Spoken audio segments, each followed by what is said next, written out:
And let's see. And make go live.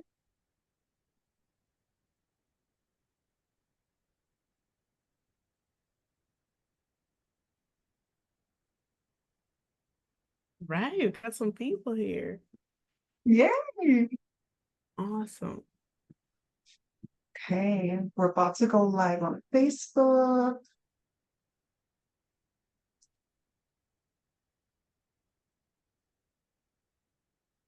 Okay. Welcome everyone. Hi. Hi, Almost ready to everybody. go. Okay, we are live on Facebook. Fantastic. So I have some of my notes on the side and some of them in front of me. So if you see me going back and forth, it's just kind of me adjusting to that. So hi, welcome everyone. I'm so happy that you're here. Want to make sure everyone that's in the room, let's wait another second. Hello, hello.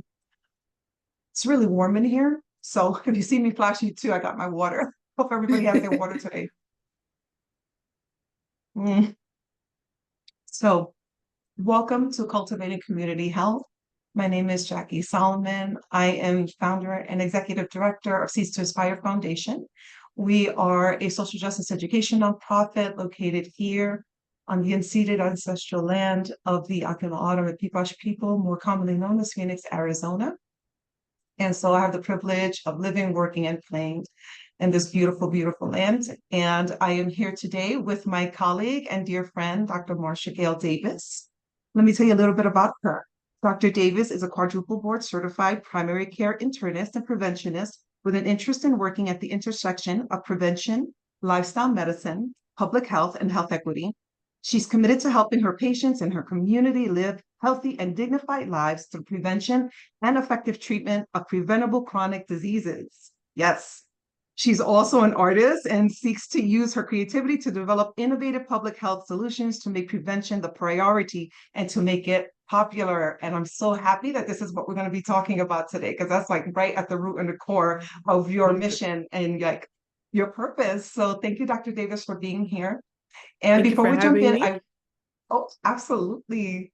I also want to share that we have another colleague in the background, Mayra Armas. She is a dear friend of mine also. She supports Seeds to Inspire as a community advisor for the Mexican indigenous community. And she also is one of our culinary medicine practitioners for our program, The Save a Jump Start. So thank you, Mayra, for supporting us in the background. And she'll just kind of share her voice with us in the space. Mayra? Hi, everyone. Yes, thank you for inviting me. It's such an honor and a pleasure to be here.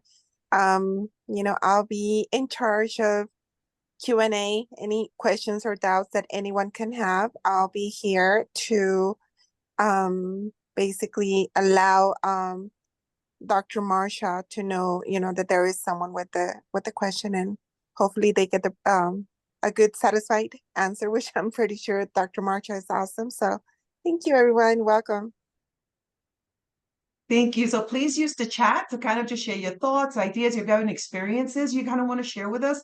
We're really hoping to build community. This is the beginning of building a community around this topic so that we can be pillars of health and adopt these lifestyles step by step, and then be able to bring other people into this knowledge and share. So please share your experiences and your thoughts. And if you have any questions like Maida asked, please go ahead and share them in the Q&A at any time, and we'll stop talking because we want this to be an interactive educational conversation because we learn from you as well. So please feel free to interrupt us with more questions if you have one. So thank you. Let's jump right in because again, like I said, this is a topic that is really down to my core because it's how I started my health. My health was I've shared before, it was really in dire straits. My life had been challenged like twice in my life. I almost lost the battle to the diseases and almost orphaned my children. And that's when it really started to awaken with me, like, what is going on? And really started when I was able to discover that what heals kills and what kills heals.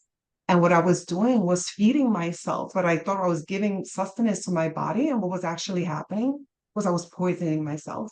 and I was poisoning my children, my family, and using these things that were considered food, even in celebration. Those were the worst parts of kind of like our standard American diet came out when we were in celebration and we gave ourselves permission to be bad. Like that's when we really, really see how misunderstood we are with food. And that's why we started this kind of topic around let's tie the food with all of these diseases. So if you've been interacting with us on our social media, you would have noticed we were giving polls on, do you think that food has anything to do with dementia, hypertension, prediabetes, diabetes, mood? So these things may seem very different. And when you go to your doctor, sometimes you're being diagnosed and treated very differently. Well, today, this conversation is going to be like, what does all that have in common? What is all of this going on in our bodies and what does food have to do with it? So thank you, Marcia Gale Davis, our doctor here that is going to share with us what is going on with these diseases and this trajectory. Dr. Davis? Uh-oh.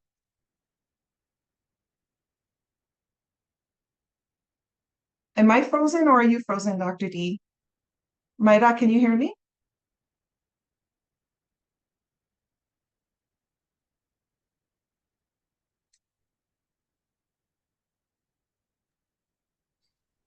Hi, Jackie. Yes, I can hear you. I think maybe Dr. Marsha, maybe her battery went low. I'm not sure, but I cannot see her and I cannot hear her.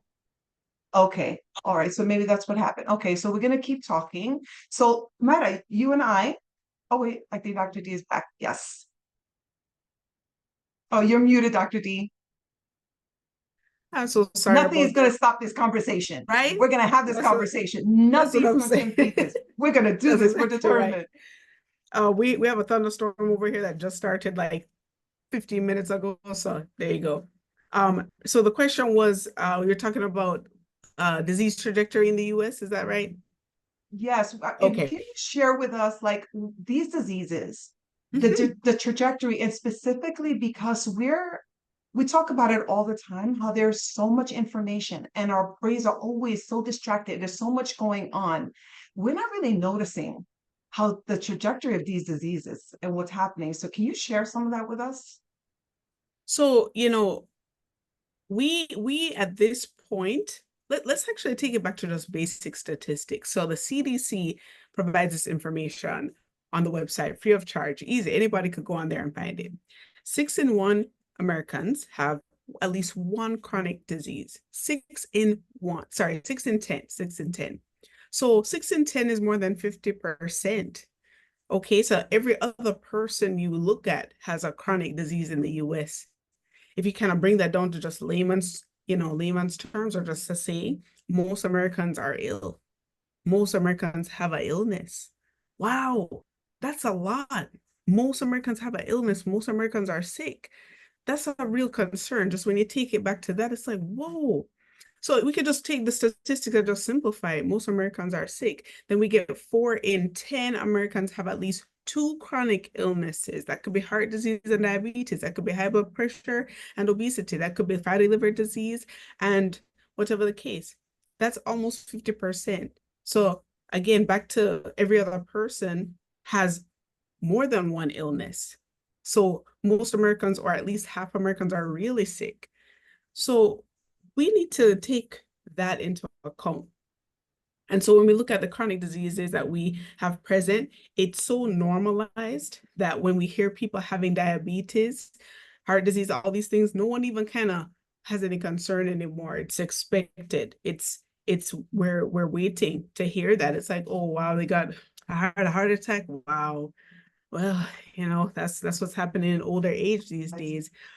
And even when I listen to my patients, it's like, this is what getting old is, Dr. Davis? I'm having the aches and pains. I know it's just getting old, right?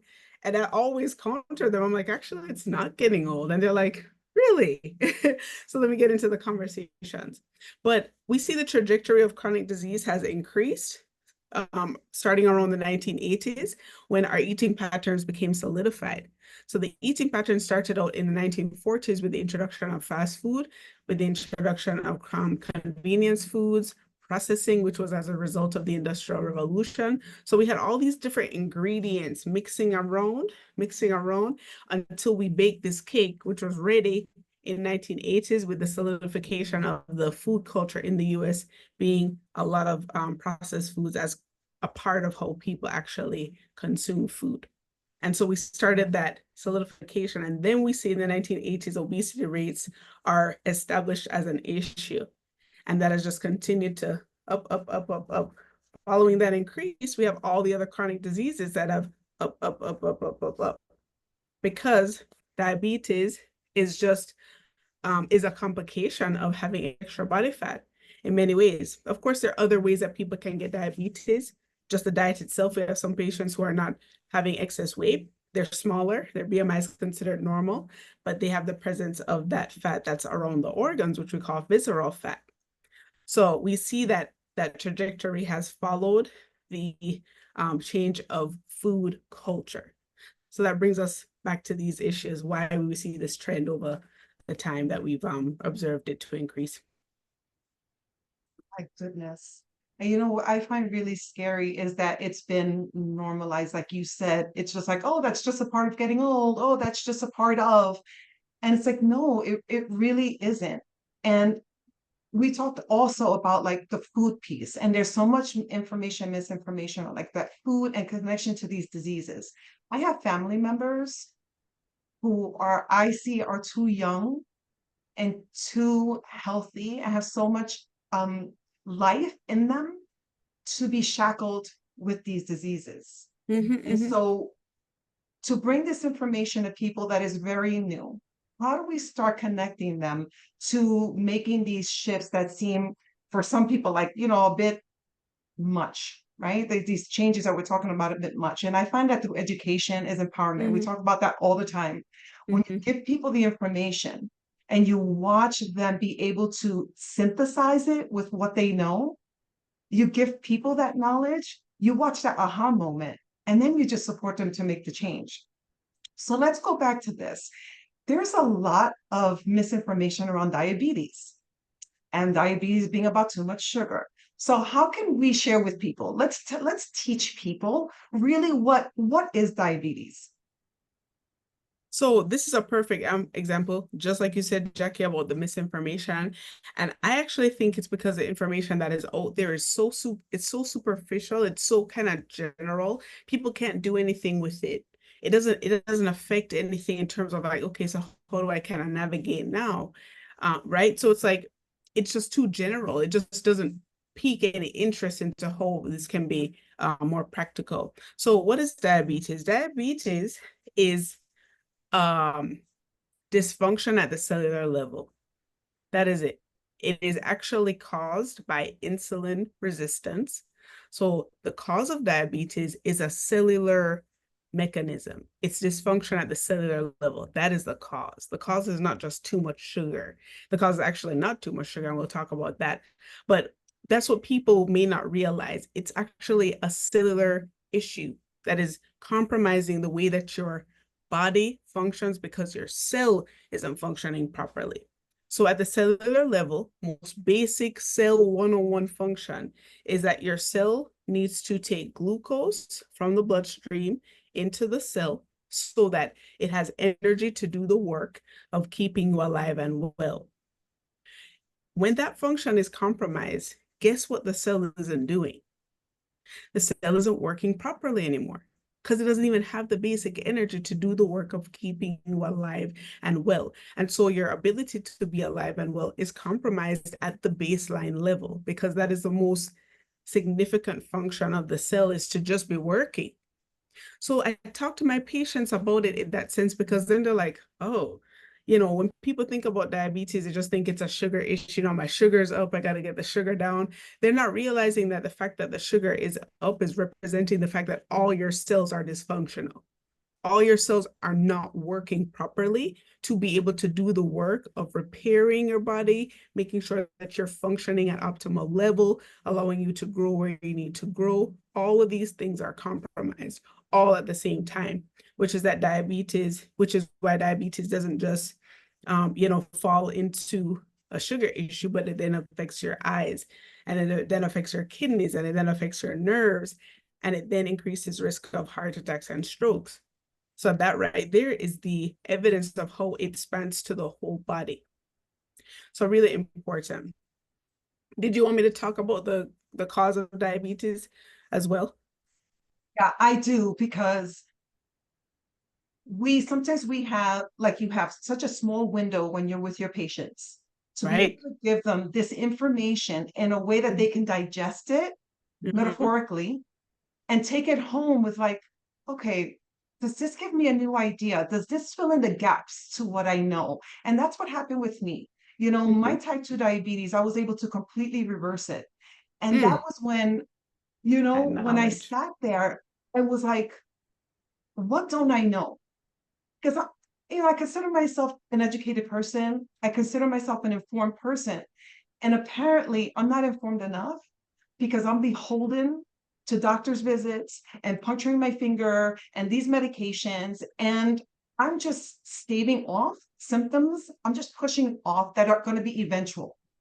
And that just did not make any sense. So when I was given the information, I was given the education of truly what diabetes was, what causes that insulin resistance, what is that type 2 diabetes, what is happening in our bodies. When you talk about the cells, and it's a cellular malfunction, so to speak, then we think immediately, oh, well, it's genetics. You know, my dad Mm. had it, my mom had it, my grandfather had it. You're talking right there. You're talking about the cells. So it's got to be genetics, right? So can you tell us what specifically causes that insulin resistance? What is the diabetes? And what does that have to do with that genetic idea? So I think the way that genetics has been discussed in public is that it's basically a rule of law. You have it, it will be expressed. You're going to have these symptoms, you're going to have this phenotype, you're going to have this presentation in your health. And that's it. Can't do anything about it. Sorry. Just got the bad end of the stick there. And so that is exactly how I see people operate with that knowledge. Unfortunately, that is incorrect. Genes do not operate with a 100% penetrance. What that means is that you don't have the gene and boom, you have the symptoms. There are a lot of things about genetics that are affected by our environment.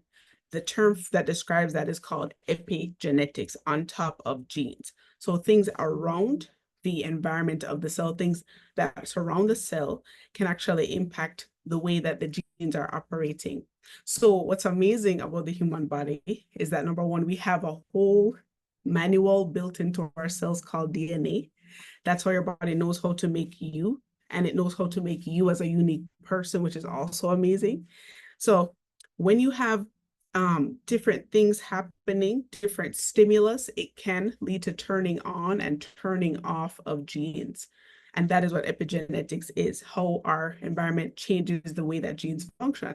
So that's why we can have someone born with female anatomy and someone born with male anatomy. There's epigenetics happening at the developmental level when a cell begins to divide once it's been fertilized, and then it turns off a certain gene for the male to kind of sleep, the male genes to sleep, and now the female gene presents itself.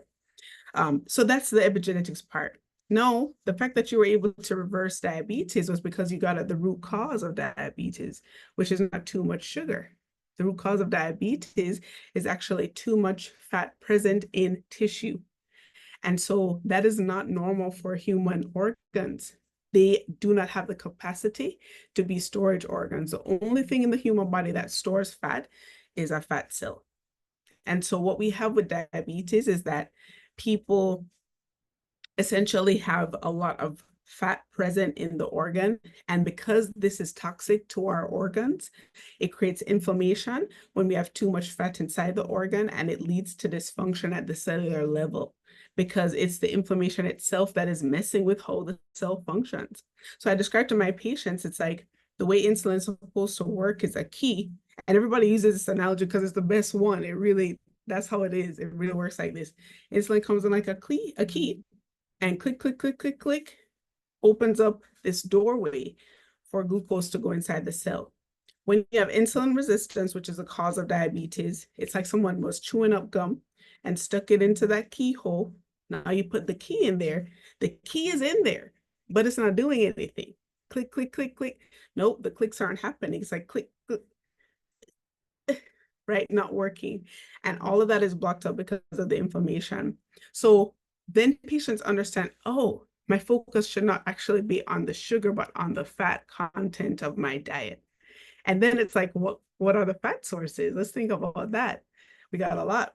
We got animal protein in excess amounts, which at baseline, US consumes excessive protein. Unfortunately, that is the fact. We just consume too much. We just consume too much. And then we have lots of dairy, especially cheese. That's number one. Because think about it. In India, people are vegetarian, but their rates of diabetes are very high because of their dairy consumption on a regular basis. Then we have fast food, processed food. Those are kind of the four main categories of fat sources. And what people end up doing is that they stack during the day. Breakfast, bacon, eggs, and cheese. Lunch, Chick-fil-A. Dinner, steak and potatoes. Boom, boom, boom. And you just had these doses of fat in the diet that begin to gunk up how the organs are working. So my recommendation to patients is to really bring that down, microdose it. And I heavily promote plant-based nutrition. Some people aren't always open to it initially. So I say, you know what you can do is start to reduce it. Anybody can do that. And they're like, all right, okay, I could try that. So we get somewhere. But it's really fat in the cell, and we call that intramyocellular lipotoxicity when it's in the muscle. So these are actual terms that we've identified in the research. This is what we know in the research to be true.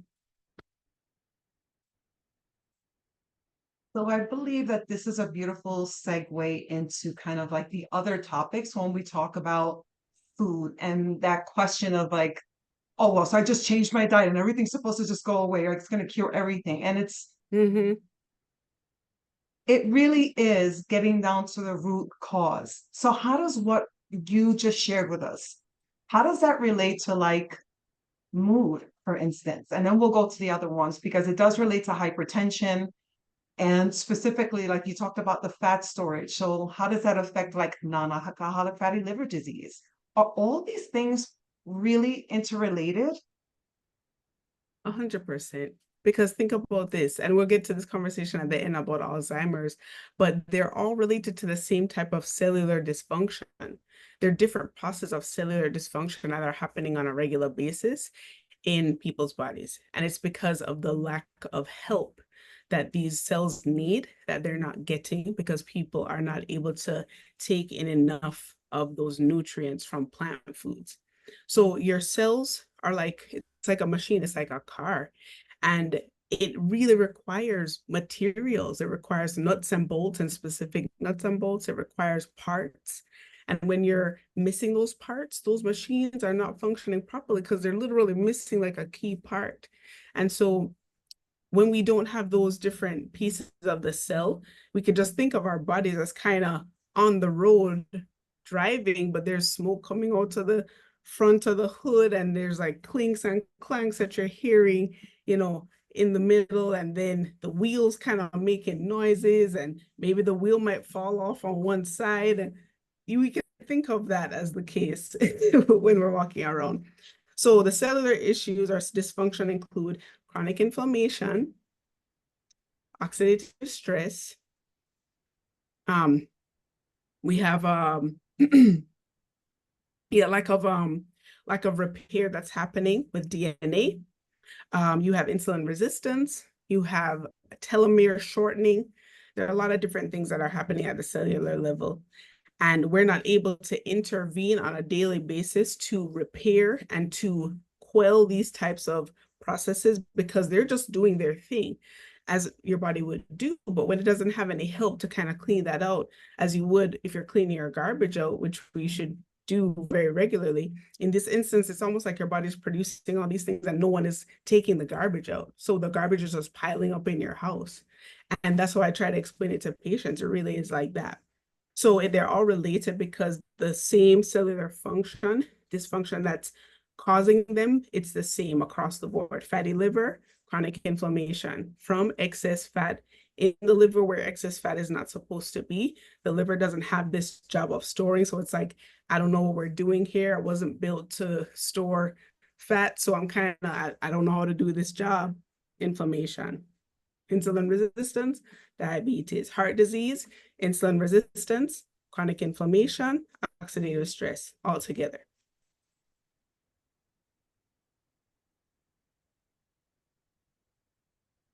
Thank you, thank you, thank you for making that connection, because it really is, again, we look at ourselves and educate ourselves at the building blocks. Like, we're literally what we're feeding ourselves, what we're ingesting is literally the fuel, the environment that our cells will either thrive or decay in. Like, we are providing those nutrients for the soil, just like a garden. It's like, think of it like the soil that we're planting a Absolutely. seed. Like, the nutrients in the soil is what we're feeding our bodies and for our cells to manifest and to actualize. And there's information in those cells. You know, our bodies are brilliant. You're always talking about like the miracle of what the human body is.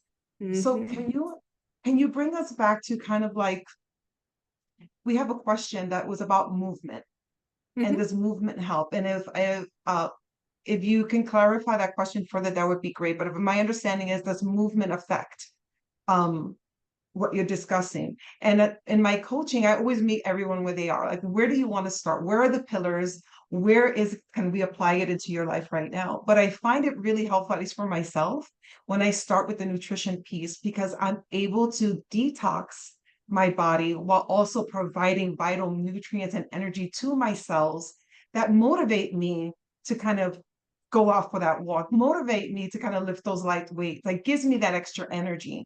So can you bring us back to kind of like movement and how that works with this? And then answering the question again about the protein in piece of this conversation.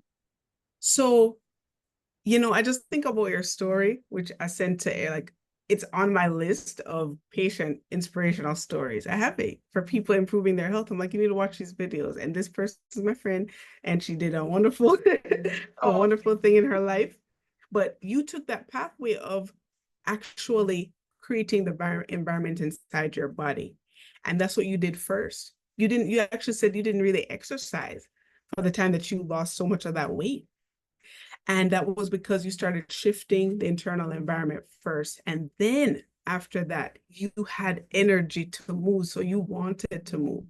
So I think the movement part, very important. Movement is a medicine. And I just posted on my Instagram a couple of days ago. It's the glue. I consider it body glue. It brings everything together. Not only is it physically together, because your heart is connected to literally every organ, because every organ needs blood flow, but it creates improvement in every area. It helps our brain function properly, so we don't have fatigue. Our mental clarity is there. All those neural connections, it's faster, right? It's sharper. Then we have sleeping is improved. Our digestive health is improved. Our immune function is improved. Our stress levels are reduced. One of the best ways to calm the mind is through the body. And a lot of people don't realize how important it is when you're stressed for you to move your body. How else is the stress going to get out of your body? You have to get it out, or else it stays there and it wreaks havoc on your cells in a physical way. It improves your mood, how you feel, because you need that energy. It improves energy because you get that from moving your muscles. So it's everything that it helps. There's no negative about it, unless you're doing it to the extreme, which anything extreme is not helpful at baseline. We know that in life. But if you're doing it in a medicinal way, which is very average, 30 minutes, a day, per the guidelines. And of course, you start where you are. Anything is better than zero, but that's where that medicinal effect comes in.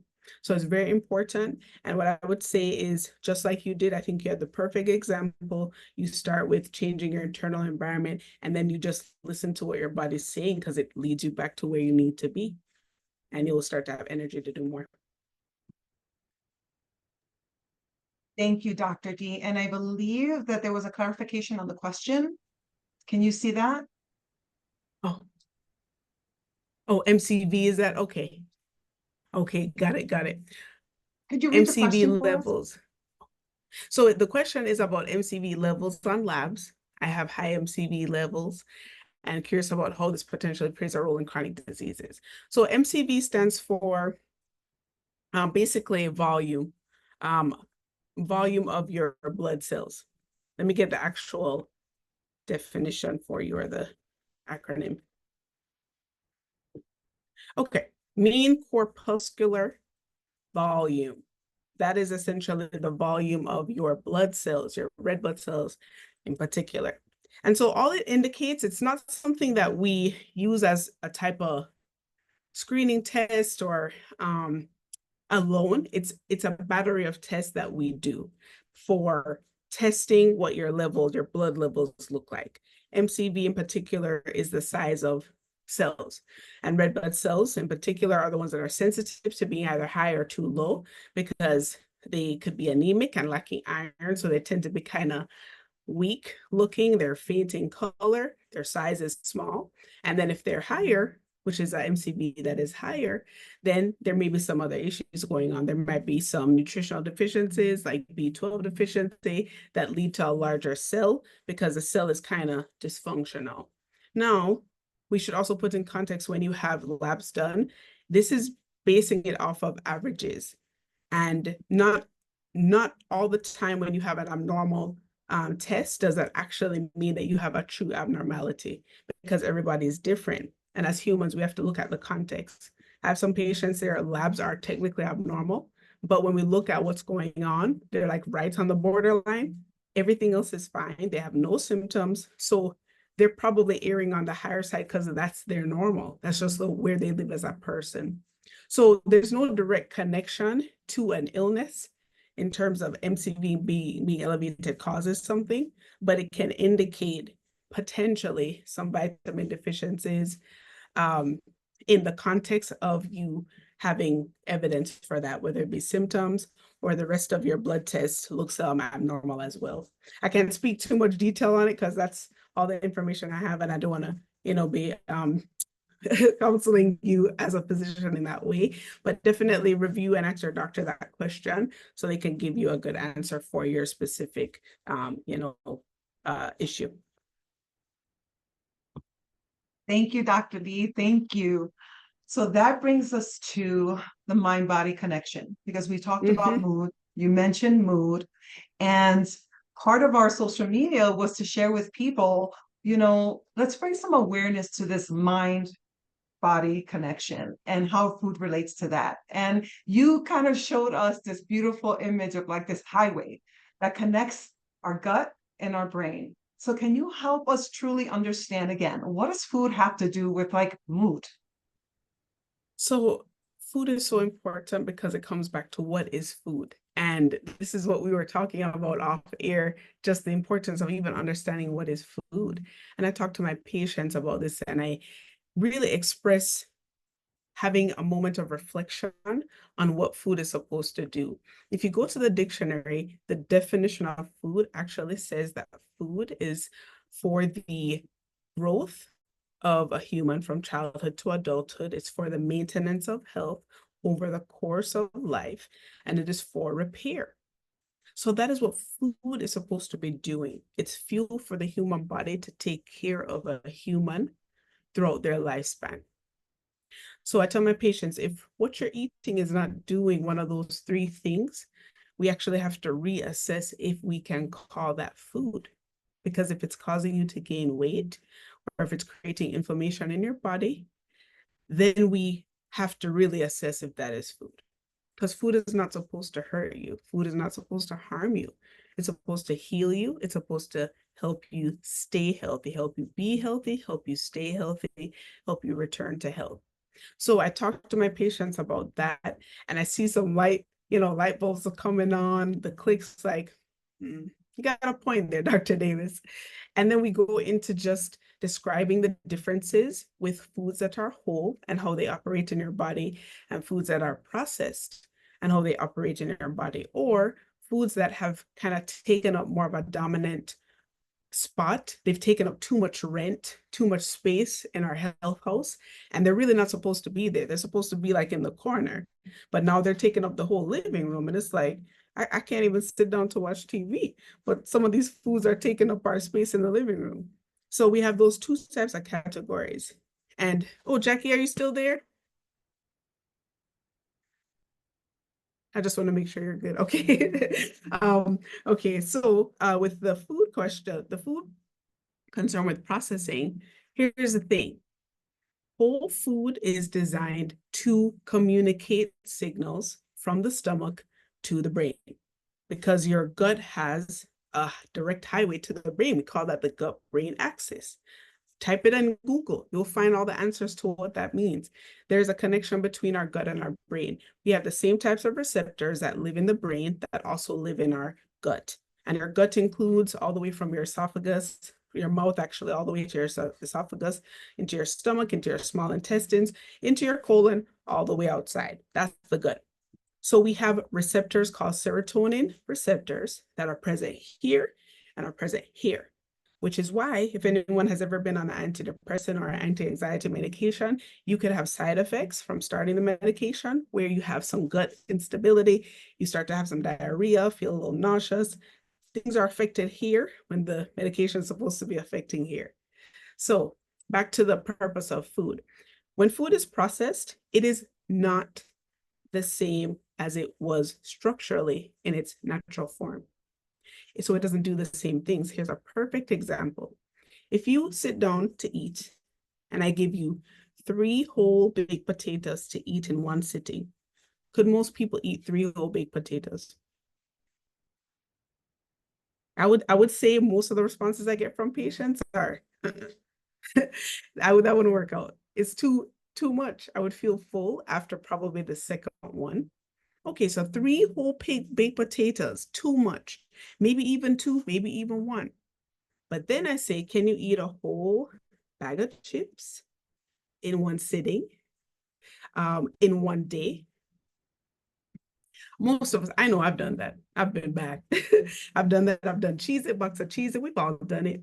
That's the nature of the types of foods that are processed, because what they do is that they're no longer the same type of chemistry. They're no longer communicating the same signals from your stomach to your brain. So a whole potato makes you full. Potato chips does not make you full. Why? It's not doing the same thing in your body. And so that is why it has different effects. One causes weight gain, causes inflammation. The other, in its whole form, designed to give you healing, designed to fuel your body properly, doesn't do that. It actually keeps your weight around the average weight. It keeps you at a healthy weight, and it provides nutrients and fiber to feed your gut so that your gut is healthy, which has effects on so many other things. So when it comes to mood, what we eat is significant. And we know for a fact that there are many cases where depression and anxiety are worsened by dietary habits, especially as it pertains to processed foods, refined sugar, refined carbohydrates, high fat, excess meat, and the like, because we're missing a lot of pieces that actually go into how the brain is functioning.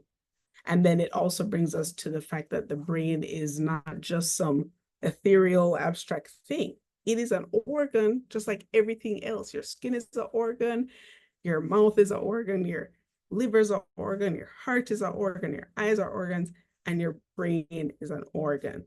So if the brain is not even able to operate at optimal level to help you have a clear mind, you're going to have some challenges there if it's not having that support to do that. Beautiful segue into the topic that is really at the highlight. We're all talking about it. It is Dr. Dean Ornish's groundbreaking study on the link between food, lifestyle, and dementia. Can you please share with us again? I feel it is so incredibly important for us to know this information. I know personally in my own life, I watched my great grandmother suffer under dementia, and how that affected all of us as a family, how it just shifted us overnight, to being all caregivers, all being on high alert. We found her walking outside in her PJs.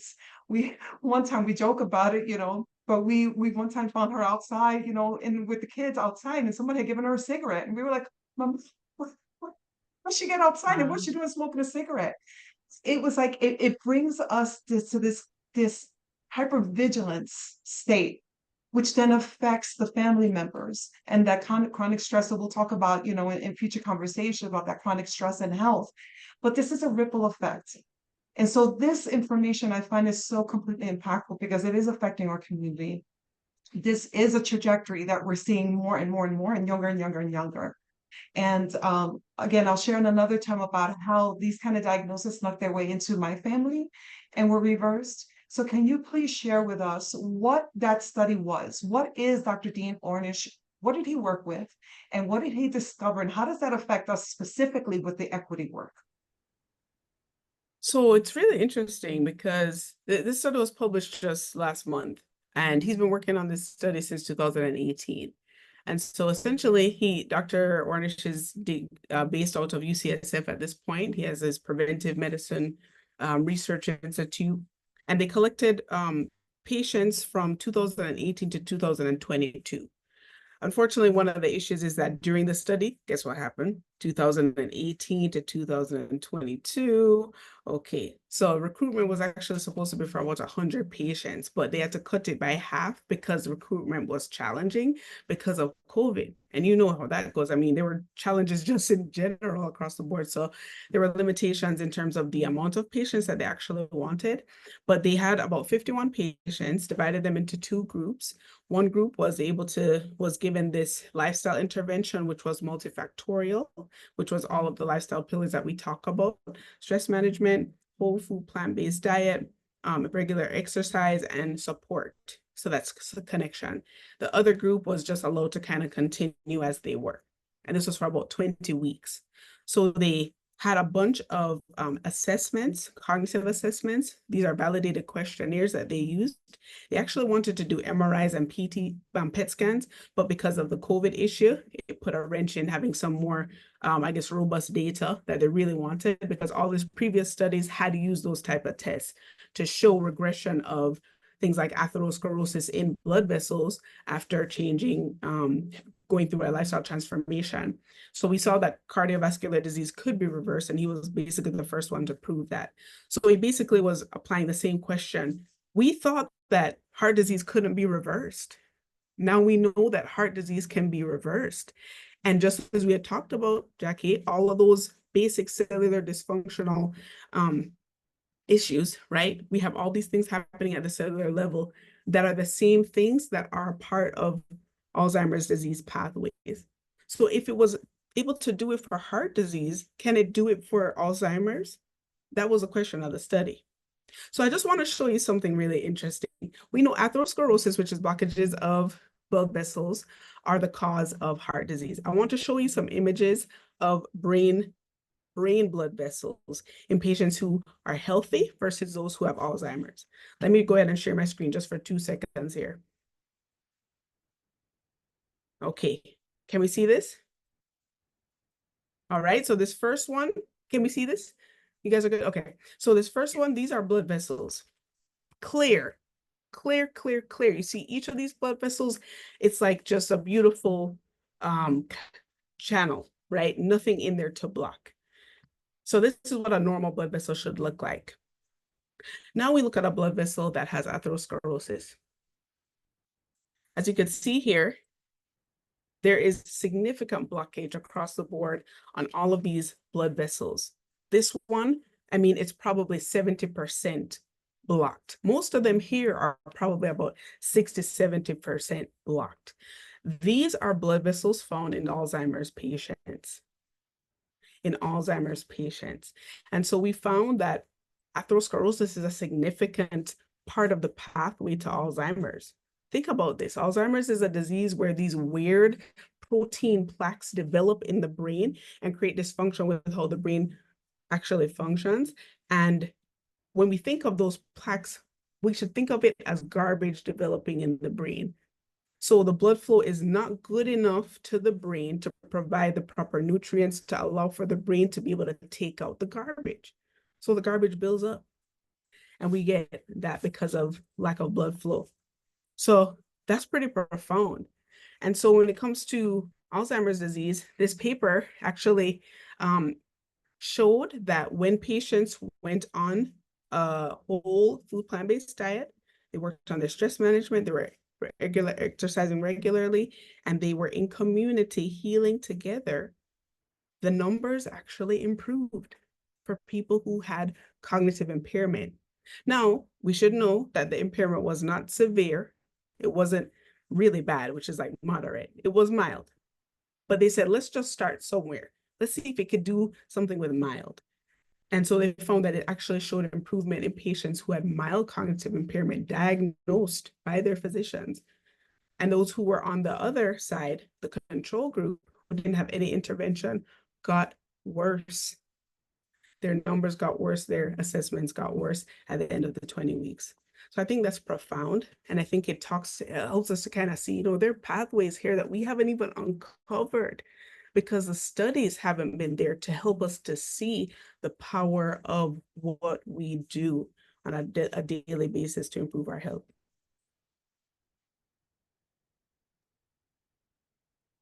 My gosh, I just can't get this image out of my head. I mean, just understanding that we've known for so long that what this does to our heart, what this does to our kidneys, what this does, to our liver, what all this extra fat is. But when we really start understanding that our brain is part of one system, we are one system, what we're eating, what's affecting our muscles and our joints, and that inflammation is going to affect our brain. And that's kind of like an awakening, I would say, for like, what does this mean for us? If you could share in just the basic terms, do you mind share, Dr. Oh, D? I'm so sorry. Sorry about that. Oh, no, Yes. it's okay, of course. No, I love the image. Sorry. There we go. So just change this back to. So how I see it as my son was diagnosed when he was 14 with brain mimicking the symptoms of early onset Alzheimer's.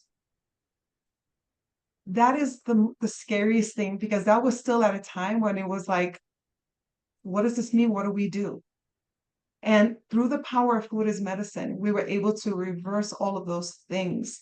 For my son to be able to regain that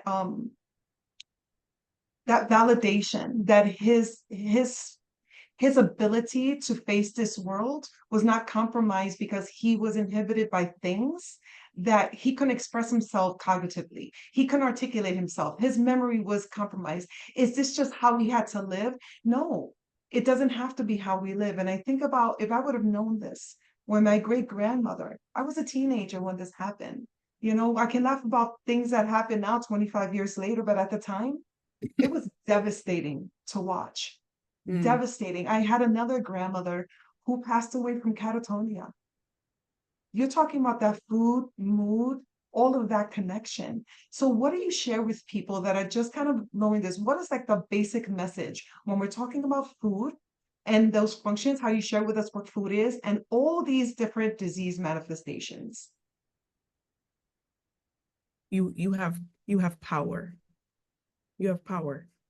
You are not pushed into a box where you can't do anything about this. Because a lot of patients feel that way. They feel like, okay, well, here it goes. Like here goes the genetics. Thanks, grandma. Thanks, dad. Thanks, everybody. You are not tied to these types of outcomes. It's not something that you just have to live with. You can actually change the course of your life, which I think is so powerful. And it doesn't mean that you're going to do it all tomorrow, but what you can start to do is just pick up that power, start to grab onto it and pull into it and pull it into you so you can start to use it to improve your life. Because at the end of the day, you're the one that's living this life experience, nobody else. You are living your life experience. So your life experience is important, and it is determined on a daily basis by what's going on with how your body is able to support you living your daily experience. That is a day-to-day thing. We're not thinking about numbers and possibilities and probabilities and maybe 2 years from now I'll be in a better, and my trajectory. No, it's daily. How I feel today is determined by what I'm doing today. How I feel tomorrow is determined by what I'm doing tomorrow. It's that close. So I think when patients realize I can shift things within a matter of 2 weeks, I can have an improvement in how I feel in a matter of 2 weeks. No, it's like this, I could do that. I could look into this more. And just generally, all the studies that look at how lifestyle improves health, whether it be illnesses already diagnosed, or just for prevention, and people are having risk factors, but they don't have evidence of significant disease, 2 weeks is a number. 2 weeks is a number that you could see significant improvement. I'm like, body, you are ridiculous, right? You could do this for me in 2 weeks. You could turn around. That's all I got to do. And we're together on team in 2 weeks. I just think that is amazing. And I'm just thankful that our bodies work in this way, that we can see that type of significant change. Oh, thank you, thank you, thank you. If it wasn't for doctors like Dr. Dean Ornish that is out there as one of the pioneers, making certain that this information gets out there, and then doctors like Dr. D, who are on this, like learning all of this, bringing it to us, I wouldn't have been able to reverse all of my chronic diseases. And I don't honestly know if I would be here for my kids as sick as I was. And so we do this because I give testimony. Like, this is lived, this is real, this is happening. You have the power.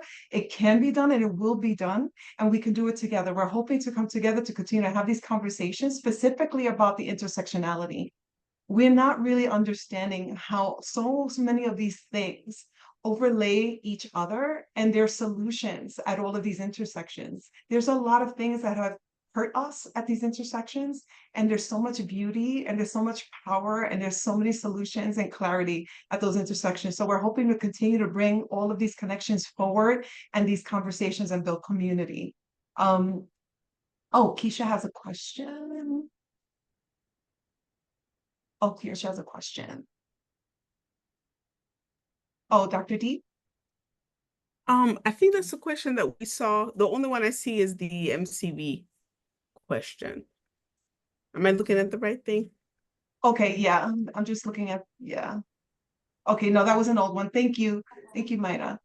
But yeah, we're at time. So I just want to thank everyone for being here. We encourage you to please share any feedback. If any of this kind of landed and you're going to want to process and think about it, you have questions and concerns or curiosities, please reach out to us on our social media. You can reach Dr. D on Instagram at Dr. D, MGD the doc. And also have our website, mgd.com. You can reach us at contact@ceasetoinspire.org and our website, ceasetoinspire.org, and also on Instagram. So please continue to join us. We want to build community around these intersections, and I'm hoping to bring more interesting people that understand the power that we have when we take these conversations back and share information and teach one another. We can do this as a wave, like Dr. D is always saying. It's a grassroots movement, and we're doing this together. So thank you so much for being here. We so appreciate you. Thank you so much, Dr. D, for your time, your energy. And before we close, people have been asking, can you share your walking as we're talking real quick? So I am actually on a walking pad, and it is hard to do with this computer, but basically I have a walking pad. You can see me moving around there. And the reason that I have this walking pad and this standing desk is because of COVID. So COVID was the first time that I felt that I physically in my body felt the effects of sitting for hours, because I was in the clinic seeing patients. So I come in, I'm on the computer, I get up, examine, boom. So it's an up and down all day, where I'm not sitting down for hours. During COVID, that transitioned to video visits with patients, and I was a part of a program where a weight loss program at my residency at the time, helping patients implement these lifestyle strategies. And I sat for like 4 hours seeing patients. When I got up at lunchtime and got up at the last patient, which was like 4, it was like creak, creak, creak, creak, snap, creak, creak. And I'm like, what in the world? I was like, this is kind of crazy. I mean, and so I just realized, I'm like, when they say sitting sedentary behavior is problematic, it was like, this is like real life evidence of this. I just felt my body, the way that I would get up, I'm like, why do I feel old? This is crazy. So movement actually is a medicine. And when we don't move, we are not allowing our bodies to when we don't move, our bodies do not feel normal. Normalcy is in movement. That's why when we move, we feel better because your body's like, yeah, this is it. I need it. Thank you. When you see that shift and you feel better when you move, that's how you know that your body's supposed to be doing this regularly. So that's why I have it now. And now it's like I can't sit down, and I ended up having my office change my desk. I'm like, you guys got to get me a standing desk because I can't be sitting down. So I do that too. Yeah. Like I put like a standing desk, and I need to get one of those. That's on my to-do list to get one of those.